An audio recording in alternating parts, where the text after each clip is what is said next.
Доброго дня, вас вітає компанія Автопарк. У нас ось таке нове надходження. Це у нас Toyota RAV4 2014 року, 2.2 дизель, автомат повний привід із пробігом 253 тисячі кілометрів.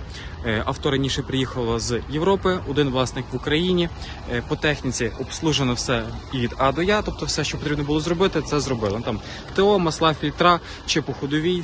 Зараз все в дуже класному стані, без ніяких додаткових вкладень. Стоять оригінальні титани, хороша зимова резина, теж ще є додатковий комплект резини по комплектації. Стандартна комплектація, склопідйомники спереду-ззаду, мультикермо, автосвітло, датчик дощу, парктроніки, підігріви сідушок, автомат, ось така мультимедіа, салончик доглянутий, чистенький, текстильні сідушки без ніяких подертостей чи плям.